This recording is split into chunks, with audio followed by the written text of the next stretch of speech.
Hi, I am Nusret, and I'll be talking about our paper, Accountable Safety Implies Finality. This is joint work with Joachim and David Shea. Consensus security rests on two pillars, safety and liveness. Whereas safety requires ledgers to be consistent across clients and time, liveness requires these ledgers to be ever-growing, with transactions submitted by the clients. Internet-scale consensus requires stronger notions for safety. One such notion is finality, or safety under network partitions, more formally known as safety assuming partial synchrony. Another such notion is accountable safety. It requires that whenever safety is violated, the adversarial validators responsible for the safety violation can be provably identified. Let's now unpack these requirements. For this purpose, we consider a PBFD-style protocol where new blocks are proposed at given heights, and these blocks become confirmed upon gathering a quorum of votes from the validators. Suppose there is a network partition. In this case, if the validators on the left side of the globe attempt to confirm a new block, their votes will fall short of making the quorum. Thus, the block will not be confirmed. Simultaneously, if the validators on the right side of the globe attempt to confirm a conflicting block, their votes will again fall short of the quorum. By a simple quorum intersection argument, we can see that if the number of adversarial validators is sufficiently small, it will not be possible for two conflicting blocks to be confirmed at the same height, even during network partitions. More formally, we say that a protocol satisfies finality with resilience F if the protocol remains safe, assuming partial synchrony, up to F of the validators being adversary. For accountable safety, we again consider the same PBFD-style protocol, where blocks are proposed and they become confirmed with a quorum of votes. But now, suppose an adversarial validator proposes a conflicting block at the same height as an honest proposal. In this case, honest validators are supposed to vote for a single block. Now, if sufficiently many honest validators vote for the left block, thus making it confirmed, the remaining votes from the remaining validators will not be sufficient to make the quorum, and the block on the right side will not be confirmed. However, if there are sufficiently many adversarial validators, they could double vote for both blocks, thus making both confirmed and causing a safety violation. In this case, we can inspect these double votes and identify the adversarial validators that are responsible for this protocol violation. More formally, we say that a protocol satisfies accountable safety with resilience F if when there is a safety violation, F adversarial validators can be provably identified as protocol violators. Note that no honest validator must ever be identified as a protocol violator. Accountable safety does not require any a priori honesty assumptions and must hold even when a large fraction of the remaining validators could be adversary. So far, we have seen finality and accountable safety as the two stronger notions for safety. However, are there any protocols that satisfy these notions? Indeed, there are protocols that satisfy finality, but not accountable safety, and many well-known examples of partially synchronous protocols, such as PBFD, Hotstuff, and Streamnet, satisfy both properties. But are there any protocols that satisfy only accountable safety, but not finality? We put this question to rest with our result, accountable safety implies finality. More formally, we show that accountable safety, even assuming a delay-free network with resilience F plus 1, implies finality with resilience F. Note that accountable safety under partial synchrony implies accountable safety under synchrony, since synchrony is a special case of partial synchrony where global stabilization time is simply 0. Similarly, accountable safety under synchrony implies accountable safety in a delay-free network, since a delay-free network is a special case of a synchronous network with delay upper bound delta equal to 0.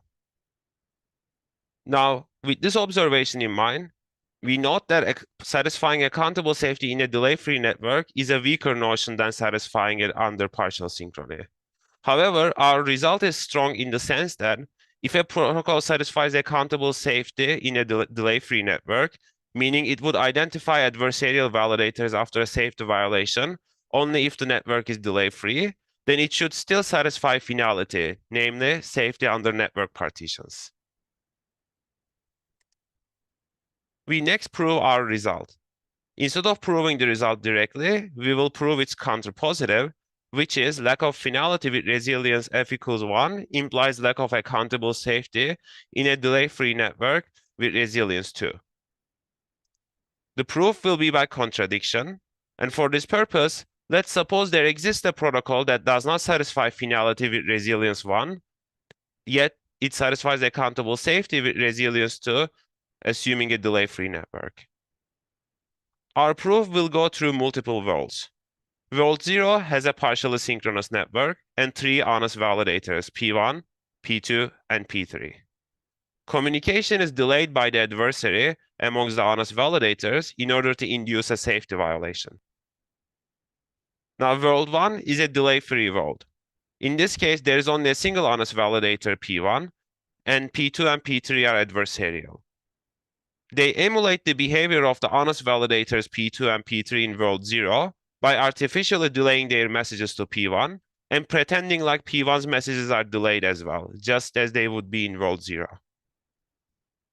As a result, these two worlds are indistinguishable in the view of P1, causing P1 to act in the same way in both worlds. As P2, P3, and P4 act also in the same way as in world 0, then these two worlds become indistinguishable in the view of the external observers, thus implying a safety violation in world 1 as well. But now, by our assumptions, we must be able to identify two adversarial validators as protocol violators. And indeed, let's suppose our judge identifies, without loss of generality, P3 and P4 as the adversarial validators. Now, world 2 is very similar to world 1, except that now P2 is the honest validators, and P1 and P3 emulate their behaviors in world 0. Again, world 2 is indistinguishable for P2 from world 0. It behaves in the same way, along with the remaining adversarial validators, and this basically causes a safety violation in world 2.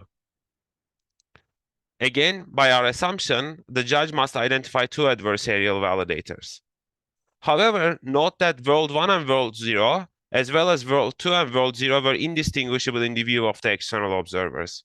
Then, by transitivity, world 1 and world 2 are also indistinguishable in the view of any external observer, including our judge. Thus, our judge must identify the same validators as adversarial in both worlds 1 and worlds 2, namely P3 and P4. However, extending this argument to world 3 will lead to a contradiction. It is very similar to world 2, except that now P3 is the honest validator. Again, these worlds are indistinguishable in the view of the external observers. There's a safety violation, and our judge identifies the same parties as adversarial. However, now note that P3 is an honest validator, which implies a contradiction as desired. We have thus proven our result. Let's now take a step back to internet scale consensus. Just as we require stronger notions for safety in this case, we also require stronger notions for liveness. One such notion is dynamic availability, or liveness assuming unexpected temporary crash faults that might affect a large portion of the validator set. Now, this begets the question whether it would be possible to satisfy all of these stronger security guarantees simultaneously on a single ledger. This question was answered by previous results, such as availability finality dilemma.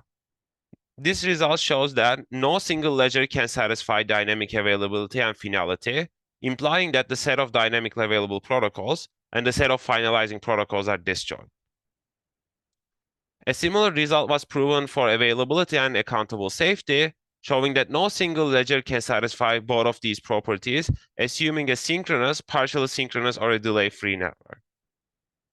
As a result, the set of accountable safe protocols and dynamically available protocols are also disjoint. Now, our result streamlines these earlier ones by showing that the set of accountable safe protocols lies within the set of finalizing ones. Indeed, when combined with the earlier availability finality dilemma, our result implies the availability accountability dilemma as a corollary. This could be easily seen by looking at these figures. This finally brings us to the last notion of stronger liveness, liveness after global stabilization time. More informally, this can be thought of as liveness after network partitions heal. Our result also streamlines earlier results pertaining to liveness after GST, finality, and accountable safety. It was shown that no protocol can satisfy finality and liveness with resiliences Fs and Fl above this blue curve. A similar result was shown for the accountable safety and liveness resiliences on the very same curve. Now, combining our result with the earlier trade-off between finality and liveness resiliences, we observe that the resiliences for accountable safety and liveness follow as a corollary. Finally, we have shown that accountable safety implies finality and its implications. You can find more details about our work at this QR code. I would like to end with a recap of the stronger safety and liveness requirements for internet scale consensus and the layout of the protocols and the requirements they satisfy. We observed that the well-known examples of partial asynchronous protocols such as PBFT, Outstuff, and Streamlit not only satisfy finality and accountable safety, but they are also live after GST. A perhaps more interesting result is that there are simple accountable protocols that satisfy accountable safety and finality, yet are not live after GST. These protocols satisfy liveness only during synchrony. They could potentially find use in cases where accountable safety matters, but the network is synchronous. Thank you.